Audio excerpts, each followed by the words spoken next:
नमस्कार मित्रांनो, ठरलं तर मग या मालिकेच्या आजच्या भागात आता पाहायला मिळणार आहे प्रिया ही फायनली तोंडावर पडणार आहे, जिने सायलीवरती आरोप केलेले होते ती आता पुराव्यानेशी समोर येणार आहे। आणि त्याचबरोबर इकडे अर्जुन जो आहे तो ऑफिसमध्ये एका महत्त्वाच्या गोष्टीवरती काम करत आहे। ती गोष्ट म्हणजे त्याला आश्रमात सापडलेला सोन्याचा तुकडा। तर तो सोन्याचा तुकडा नक्की कोणाचा आहे, कशाचा आहे, कुठून घेतला गेला असेल याबद्दल तो डिटेल्स काढत आहे। आणखी एक महत्त्वाची गोष्ट सांगायची म्हणजे सध्या पाऊस असल्यामुळे थोडस रेकॉर्डिंगमध्ये आपल्याला डिस्टर्बन्स होऊ शकतो, त्यासाठी मी तुमच्या सर्वांची माफी मागते। तर इकडे सायली आता स्वतःवरती जे आरोप झालेले आहेत ते पुराव्यानेशी तिथे ते घालवत असते। तो जो तिच्यावर लागलेला डाग आहे तो पुसून टाकत असते, पण तिने आता पुराव्यानेशी प्रियाच्या रूममध्ये काही गोष्टी दाखवलेल्या आहेत। ते म्हणजे तिने खाल्लेले वेपर्स, त्याचबरोबर चॉकलेट बिस्किट, हे सगळं सायलीने दाखवलेलं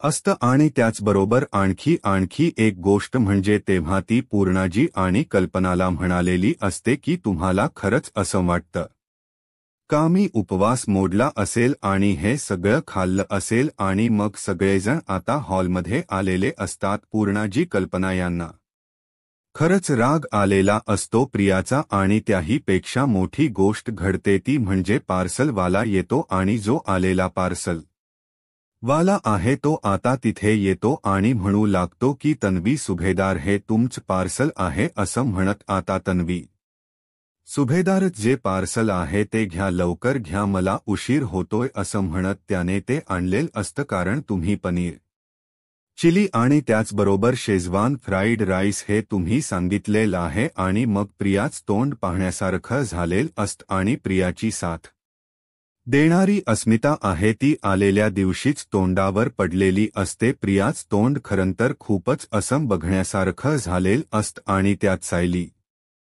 प्रियाला म्हणते की अगं जा ना प्रिया, चायनीज थंड झाल्यावर चांगलं लागत नाहीये, जा पटकन घेती ऑर्डर। आणि तो ऑर्डरवाला प्रत्येक वेळेस म्हणत असतो की अहो लवकर घ्या ना असं तो बोलत असतो। आणि तिथेच आता वाट लागलेली असते ती म्हणजे प्रियाची। तर इकडे आपल्याला पाहायला मिळतं की जेव्हा या सर्व गोष्टी घडत असतात त्यानंतर इकडे अर्जुनला जो सोन्याचा तुकडा सापडलेला आहे त्याचे डिटेल्स अर्जुन शोधत आहे। चला तर मग प्रेक्षकांनो, आजच्या भागाच्या रिव्ह्यूला आपण सुरुवात करूया। अस्मिता घरी आलेली असते। सायली म्हणत असते की मी सगळ्यांसाठी खिचडी बनवायला घेते आणि सायलीने अस्मितालाही पर्सनली विचारलेलं असतं की तिलाही खिचडी हवी आहे का? परंतु इकडे मात्र घडतं असं की सायली जेव्हा असं म्हणते तेव्हा अस्मिताच तोंड वाकड झालेलं असतं, आणि जे तोंड वाकड झालेला आहे ते पाहून लगेचच कल्पना म्हणते, नाही तुला जर दुसरं कोणाच्या हातची खिचडी खायची नसेल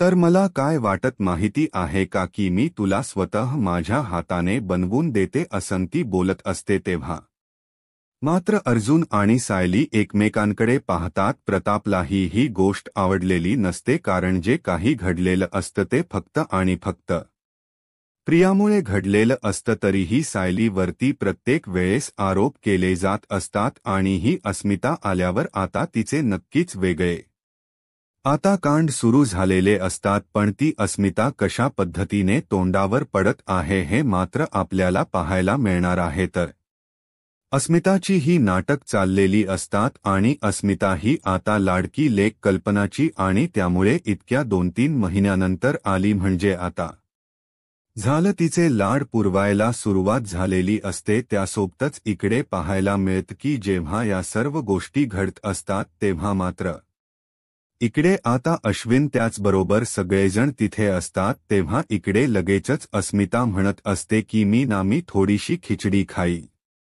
आता, पण दुपारी मात्र पौष्टिकच जेवण म्हणजे आपलं साधं जेवण असतं ना तेच जेवेल, कारण मला ना ते खिचडी वगैरे उपवासाचे पदार्थ जास्त नको आहेत, मला आता पौष्टिकच खायला सांगितलेलं आहे असं तिचं म्हणणं चाललेलं असतं। आणि तेव्हा मात्र कल्पना म्हणत असते की काय? तेव्हा इकडे कल्पना तिला म्हणते म्हणजे मला जे वाटत तेच आहे ना अस्मिता, असं कल्पनाच म्हणणं असतं तेव्हा अस्मिता म्हणते की हो आणि लाजायला सुरुवात करते म्हणजे आता अस्मिता आणि कल्पना दोघीही खुश झालेले असतात. सायलीलाही ही गोष्ट कळलेली असते नक्की अस्मिता काय म्हणालेली आहे मग सायलीही खुश झालेली असते. सगळ्या अर्जुन अश्विन सगळेजण तिथे असतात. अश्विनच्याही लक्षात येत नाहीये नक्की हिला काय बोलायचं आहे ते. असं बोलल्यानंतर मात्र इकडे अश्विन म्हणत असतो अरे मला सांगा ना कोणीतरी काय झालेल आहे मला का सांगत नाही तुम्ही कोणी असं म्हणत अश्विन विचारत असतो आणि तेव्हा मात्र इकडे पाहायला मिळतं की आता कल्पना सांगते की अरे अस्मिता आई होणार आहे आणि त्याचबरोबर तुम्ही दोघं मामा होणार आहात. हे सगळं बोलणं चाललेलं असतं आणि मग अर्जुन लगेच येतो अस्मिताला मिठीत घेतो आणि तिला काँग्रॅच्युलेट करतो. अस्मिताही अर्जुन आणि त्याचबरोबर अश्विनची मोठी बहीण आहे आणि ती कशीही वागत असली तिच्याकडे जबाबदारीची जाणीव नसली ती चुकत असली तरीही अर्जुन मात्र प्रत्येक वेळेस तिला समजवून घेत असतो कारण तिच्या बाबतीत जे काही घडत आहे त्याबाबतीत त्याला असं वाटत असतं की ठीक आहे अजून ती तेवढी अल्लड आहे ना आपण तिला समजून घेतलं पाहिजे असं म्हणून तो समजून घेत असतो. लगेचच जी प्रिया लाडाची आहे ती आता अस्मिताच्या जवळ जाते आणि अस्मिताला म्हणू लागते की खरंच अस्मिता आणि इकडे मग कल्पना म्हणत असते की आता सगळ्यांच प्रमोशन झालं असं बोलत असते तेव्हा प्रिया पण मोठेपणा सांगायला लगेचच म्हणू लागते की हो आता सगळ्यांच प्रमोशन झालेलं आहे आणि मग ती म्हणत असते की अश्विन आपण दोघं मामा मामी होणार आहोत त्याचबरोबर आई तू आजी होणार आहे पूर्णा आजी आता पणजी होणार आहे असं सगळं तीच बोलणं चाललेलं असतं. अर्जुन आणि इकडे सायली पाहत असतात कारण त्यांच्या दोघांचेही प्रमोशन होणार आहे. त्यांच्या दोघांचे नाव घेतलं तर हिच्या तोंडाला काय होणार आहे काय माहिती ही काय त्या दोघांचे नाव घेत नाही आणि बिचारी सायली मात्र पाहत राहते पण अर्जुनला ह्या गोष्टी खटकलेल्या असतात. पण आता उगीच आपण कशाला मध्ये खोडा घालायचा म्हणून अर्जुन काहीही बोलत नाही. त्याचबरोबर इकडे पाहायला मिळतं जेव्हा हे सगळं चाललेलं असतं तेव्हा मात्र अस्मिता तिथे बोलत असते आणि कल्पना म्हणत असते की ठीक आहे खूप चांगली गोष्ट आहे आणि त्यासोबतच इकडे पाहायला मिळतं की एवढं सगळं चाललेलं आहे आणि मग घरात आता आनंदाचं वातावरण आहे. सगळेजण खुश आहेत आणि अर्जुन म्हणत असतो की चला अस्मिताई आता मोठी होणार आहे निदान बाळाला सांभाळण्यासाठी तरी तिला मोठं व्हावे लागणार असते अर्जुनचा टोमणा असतो. त्यासोबतच इकडे पाहायला मिळतं की आता सुमन जे आहे तो दुधाचा ग्लास घेऊन इकडे प्रतिमाच्या रूममध्ये येते कारण नागराजने तिला तसं सांगितलेलं असतं की ते दूध आहे ते वहिनींना दे कारण त्या दुधामध्ये त्याने जे काही गोळ्या मिक्स केलेल्या आहेत त्यामुळे मेंटली स्ट्रेस येणार असतो सुमनला आणि त्यासाठीच त्यांनी ते केलेलं असतं कारण जोपर्यंत प्रिया होती तोपर्यंत ते सगळं प्रिया सांभाळायची. आता प्रिया गेलेली आहे तर ती जबाबदारी आता नागराजवरती आलेली असते आणि नागराजने ती आता पारणरा करायचं ठरवलेलं असतं का तर जर प्रतिमाची मेमरी परत आली तर नागराजची सगळ्यात आधी वाट लागणार असते म्हणून त्याला भीती वाटत असते. तर प्रतिमा म्हणत असते पण मला नकोय दूध. यावेळेस त्यावेळेस इकडे नागराज येतो आणि म्हणतो की वहिनी काय हो तुम्ही हे मी एवढं सगळं तुमच्यासाठी एवढ्या प्रेमाने बनवलेलं आहे आणि तुम्ही नाही म्हणताय मी एवढे कष्ट घेतलेले आहे.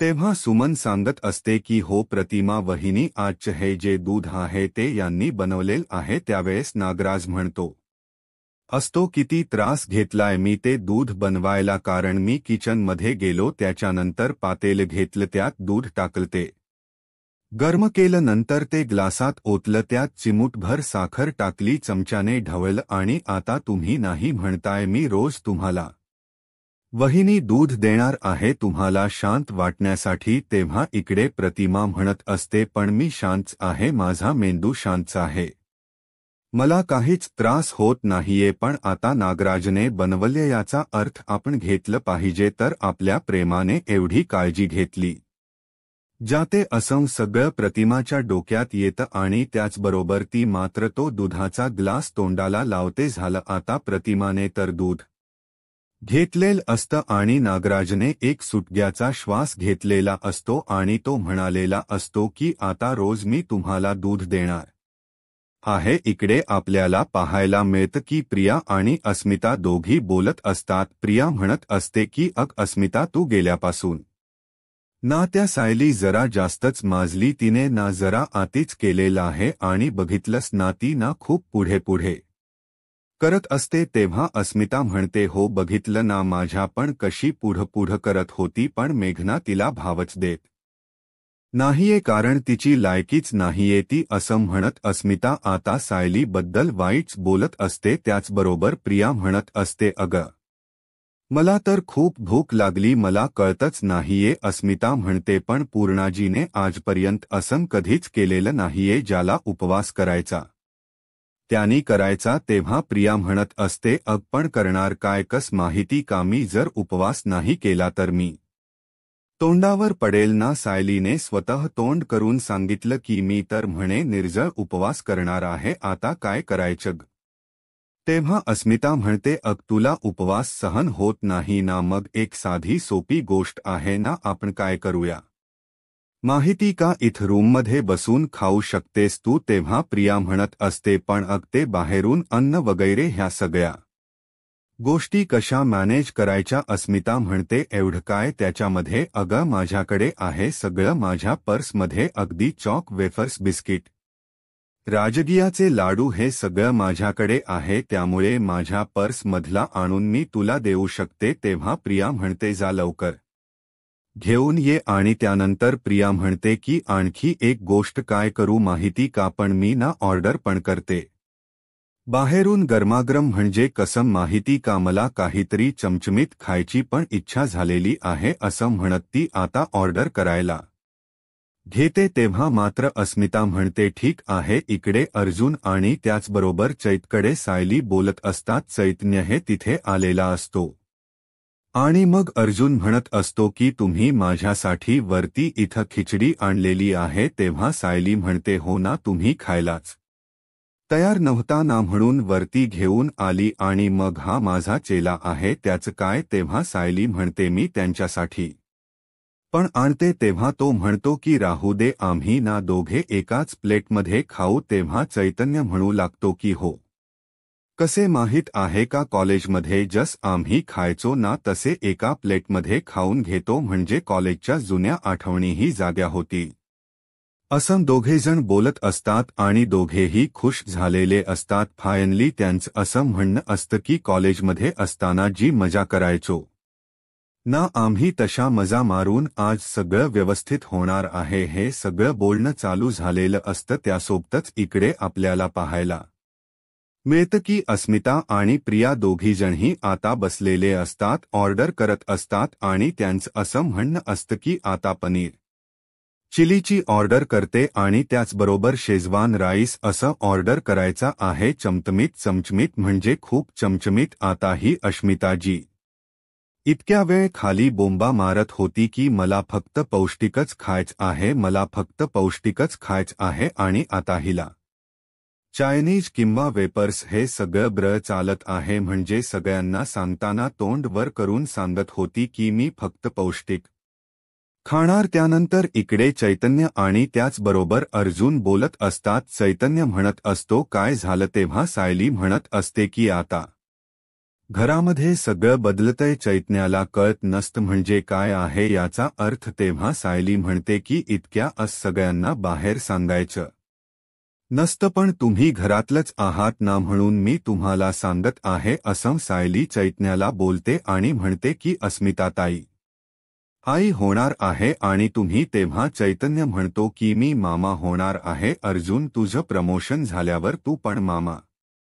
होणार आहे असं दोघजण बोलत असतात खुश असतात. ज्या अस्मिता ताईच्या बाळामुळे हे दोघेही एवढे खुश आहेत त्या अस्मिताला जराही लाज वाटत नाहीये की आपला भाऊ आपल्यासाठी किती करतो तो आपल्याशी किती प्रेमाने वागतो पण तीच मात्र कस आहे कुत्र्याच शेपूट वाकडते वाकडतीच कधी सरळ होणार नाही. तिच्याशी सायली कितीही प्रेमाने वागली तरी ती सायलीला त्रास देतच राहणार आहे. तर इकडे आपल्याला पाहायला मिळतं की सायली पण खुश असते, अर्जुन चैतन्यही खुश असतात. इकडे आता स्मिताने तिच्या रूम मधून ते सगळं साहित्य आणलेलं असतं आणि दोघेजणी खात बसलेले असतात आणि असलं विचित्रपणे त्यांचं खाणं चाललेलं असतं. सगळा कचरा सांडलेला असतो. त्यांना जराशीही लाज वाटत नसते. त्यात जे काही वागणं असतं ते खूप भयानक असं चाललेलं असतं. त्यासोबतच इकडे पाहायला मिळतं की जेव्हा या सर्व गोष्टी घडत असतात तेव्हा मात्र इकडे आता पाहायला मिळतं की हे सगळं जेव्हा चालू झालेलं असतं तेव्हा मात्र आता त्या दोघी खात असतात. तेव्हा इकडे सायली इकडे लगेचच प्रिया बोलत असते की आता पुढचा प्लन एक्झिक्यूट केला पाहिजे ना. आपल्याला पुढे काय करायचं आहे ते, कारण काहीही झालं तरीही आता पुढे ज्या गोष्टी आहे त्या छान पद्धतीने झाल्या पाहिजेत असं त्यांचं बोलणं चाललेलं असतं. आणि आता हे सगळं जे काही आहे ना ते सायलीच्या माथ्यावर मारायचं म्हणजे या दोघींनी आता भरपेट खाऊन घेतलेलं असतं आणि आता सायलीच्या नावाने बोंबा मारायला रिकाम्या झालेल्या असतात. मग जेव्हा दोघीही त्या रॅपर्स घेऊन खाली येतात तेव्हा विमल आहे ते निघालेली असते. तेव्हा लगेचच प्रिया येते आणि विमलला विचारते का ग तू कुठे लेस आता. तेव्हा विमल पण भलतीच हुशार विमल म्हणते की तुम्हाला माहीत नाहीये का हो बाहेर जाणाऱ्या माणसाला असं टोकायचं नसतं. तेव्हा ती म्हणते की तू असं काय ह्याचं काम करायला चाललीस म्हणून तू मला सांगत आहे की बाहेर जायला जाणाऱ्या माणसाला टोकायचं नसतं. नाही तुझं काय काम चालले ते तरी सांग मला असं बोलत ती विचारत असते. आणि तेव्हा मात्र इकडे विमल म्हणते की मार्केटमध्ये भाजी आणायला चालले. आता यांना एवढा प्रॉब्लेम असतो की विमल चालले ना भाजी आणायला, तर ह्या दोघी तिला विचारू लागतात मग सायली जात असते ना भाजा न्यायला, मग ती का नाही जाणार आहे. तेव्हा ती सांगते की त्या लॉड्रीला त्याचे कपडे काढत आहेत ना म्हणून त्या येणार नाहीयत असं स्पष्टपणे सांगितलेलं असतं. त्यासोबतच इकडे पाहायला मिळतं की आता प्रिया किचनमध्ये जाते आणि अस्मिताला वॉचमन म्हणून बनवून ठेवलेलं असतं की तू लक्ष ठेव कोण आलं तर असं तिचं म्हणणं असतं. किचनमध्ये जाते, ते रॅपर्स डस्टबिनमध्ये टाकते. सगळ्या किचनमध्ये कचरा केलेला असतो आणि पुन्हा ती येते आणि म्हणू लागते चला झालं काम, आता पार्सलवाला यायला अजून 15 मिनिट बाकी आहेत, आपण इथेच बसून राहूया, त्याला ट्रॅक करूया आणि तो गेटवर आला की मग लक्षात येईल आपल्या. तोपर्यंत आपला पुढचा प्लान करून घेऊया. आता पुढचा टर्न तुझा आहे असं म्हणत आता प्रियाने इकडे अस्मिताला सांगितलेलं असतं आणि त्याचबरोबर त्या दोघीही आता पुढचा टर्न जो आहे त्याच्यासाठी सज्ज झालेल्या असतात. मग लगेचच आता बोलवलं जातं. अस्मिता सगळ्यांना बोलवायला सुरुवात करते. अस्मिता आणि प्रिया इतक्या निर्लज्ज दोघीजणी आहेत की त्यांना जराही लाज वाटत नाही आणि त्याचबरोबर हे सगळं जे काही त्यांचं चाललेलं असतं त्यामध्ये त्या एन्जॉय करत असतात. इकडे अर्जुनने आता काही ज्वेलर्स आहेत त्यांना बोलावलेलं असतं आणि ते ऑफिसमध्ये आलेले असतात आणि त्याचबरोबर ते जे ज्वेलर्स आहेत त्यांना आता तो सोन्याचा तुकडा दिलेला असतो आणि विचारलं जात असतं. तेव्हा अर्जुन म्हणतो की एक्झॅक्ट सांगू शकेल का, म्हणजे हे नक्की काय आहे. तेव्हा अर्जुन म्हणतो मला तर आय थिंक ते पेंडन आहे असं वाटत आहे. तेव्हा ते म्हणतात हो मलाही तेच वाटत आहे, ते पेंडन आहे असंच वाटत आहे असं त्यांचं बोलणं चाललेलं असतं. त्याचबरोबर ते अर्जुनला म्हणत असतात की हे जे सोनं आहे ना ते आत्ताचं नाहीये, जी घडणं आहे ना ती वेगळी आहे. हे सोनं आहे ना खूप जून आहे. अर्जुन म्हणतो की तुम्ही सांगू शकता का एक्झॅक्ट हे सोनं कोणाकडचं असू शकेल, नक्की काय असेल असं अर्जुन विचारत असतो. तेव्हा ते ज्वेलर्स आहे त्यांच्या बाजूने प्रयत्न करत असतात, परंतु इकडे त्यांना काही लक्षात येत नसतं. नक्की ते ज्वेलर्स त्यांच्या लक्षात येत नाहीये की तो सोन्याचा तुकडा नक्की कशाचा आहे. आणि त्याचबरोबर हे सगळं त्यांचं चाललेलं असतं आणि त्याचबरोबर इकडे आपल्याला पाहायला मिळतं की हे सगळं जे काय घडत आहे ते सांगत असतात. त्यानंतर अर्जुन म्हणत असतो, म्हणजे नक्की एक्झॅक्टली तुम्हाला काय म्हणायचं आहे हे अर्जुनचं बोलणं चाललेलं असतं. त्याचबरोबर ते म्हणत असतात की हो बरोबर आहे तुमचं, पण एक्झॅक्टली आम्ही सांगू शकत नाहीये की हे काय आहे आणि मग त्याच्याबद्दलची डिटेल्स अजून आमच्याकडे नाहीत, पण ही जी घटना आहे ना ती खूप जुनी आहे आणि आता अशी घडण बनत नाही असं त्यांचं म्हणणं असतं. तेव्हा मात्र अर्जुन त्यांच्याशी बोलत असतो, त्यांना सांगत असतो नक्की काय झालेल आहे. या सर्व गोष्टी बोलणं सुरू झालेलं असतं. तर प्रेक्षकांनो, उद्याच्या भागात आपल्याला पाहायला मिळणार आहे की प्रिया अस्मिता आता तो डस्टबिन घेऊन येतात पूर्णाजी आणि प्रयत्क कल्पनाच्या समोर त्यांना म्हणू लागतात की बघितलं का या सायलीने ना उपवास मोडला. हे सगळं असं खाल्लेल आहे, बिस्कट चॉकलेट वगैरे सगळं. तेव्हा कल्पना आणि पूर्णाजी सायलीकडे पाहू लागतात. पूर्णाजीला तर आता भलताच राग आलेला असतो. ती रागाने सायलीकडे पाहत असते. तेव्हा सायली म्हणते की पूर्णाजी आई, तुम्हाला खरंच असं वाटत का मी उपवास मोडला असेल? त्यांच्या दोघींच्याही मनाला माहीत वाटत असतं की नाही, सायली असा उपवास मोडणार नाही, पण आता जे काही कांड झालेल आहे ते तर निष्करणं गरजेचं असतं. म्हणून त्या दोघीही बोलत असतात आणि त्यासोबतच इकडे पाहायला मिळतं की अस्मिता जी आहे ती तोंड सोडूनच वागत असते, कारण तिला ना खूपच माज आलेला असतो आणि तिचं जे काही वागणं असतं ना ते अशा पद्धतीचे चालू असतं. त्याचबरोबर इकडे पाहायला मिळत की सायली म्हणते ठीक आहे, आता सायलीवरती आरोप तर झालेले आहेत. जे आरोप झालेले आहेत त्या आरोपाला उत्तर देणं, आपल्याला स्वतःला प्रूव्ह करणं हे तर गरजेचं आहे, कारण घरातल्यांच्या मनात विषय कालवायचं काम केलं जातं आणि जर सायली काही बोललीच नाही तर कसं होणार? आता सायलीला स्वतःवरचे आरोप काय आहेत हे फेटाळून तर लावावे लागणार असतात. सायली मग प्रियाच्या रूममध्ये येते, कारण प्रिया ही अस्मिताच्या रूममध्ये गेलेली असते आणि प्रियाच्या रूममध्ये आल्यानंतर सायली शोधाशोध करू लागते. सायली तिथे शोधत असते. सायली म्हणत असते नाही, इथेच काहीतरी असणार आहे आणि जे मला सापडत नाही, जर ते काय आहे हे मला शोधणं गरजेचं आहे. इथेच तिने खाऊन टाकलेल असणार आहे एवढा विश्वास सायलीला असतो आणि सायली शोध घेत असते. त्याचबरोबर सायली पाहते तर कचरा तिला निघतो, त्याच्यामध्ये रॅपर्स असतात, त्याचबरोबर खाल्लेले बिस्किटाचे तुकडे, चिवड्याचे पोहे, हे सगळं त्याच्यात असतं आणि सायली तो कचरा गोळा करते आणि मग जोरातच आवाज देऊन इकडे कल्पना त्याचबरोबर पूर्णाजी या दोघींनाही बोलवते. आता त्या दोघीही तिथे आलेल्या असतात आणि पाहू लागतात. तेव्हा सायली म्हणते की हे सगळं प्रियाने खाल्लेला आहे. बर, प्रियाने खाऊ द्या, त्याच्याबद्दल प्रॉब्लेम नाहीये, पण तिने माझ्यावरती आरोप करून तिने स्वतः उपवास मोडलेला आहे असं सायलीने आता दाखवलेलं असतं. एवढ्यावर सायली थांबत नाही. आता पुढे मात्र खूप मोठी गोष्ट घडणार असते. सगळेजण हॉलमध्ये बसलेले असतात आणि तेवढ्यातच प्रियाने जो पनीर चिली आणि ऑर्डर केलेली असते, ती म्हणजे शेजवान राईसची, तो पार्सलवाला आलेला असतो. कारण या सगळ्या गोंधळामध्ये असं झालेलं असतं की प्रियाने जे काही केलेलं आहे त्याच्यामुळे तिला ती ऑर्डर घ्यायला गेटपर्यंत जाताच आलेलं नसतं. तो गेटवर तो दारात आलेला पार्सलला म्हणत असतो की नवी सुभेदार, ही तुमची ऑर्डर आहे, तुम्ही घ्याल ना लवकर असं म्हणत तो ती ऑर्डर तिला घ्यायला सांगत असतो आणि प्रियाच तोंड पाहण्यासारखं झालेलं असतं. आता अस्मिता नक्कीच प्रियाला तोंडावर पडणार असते किंवा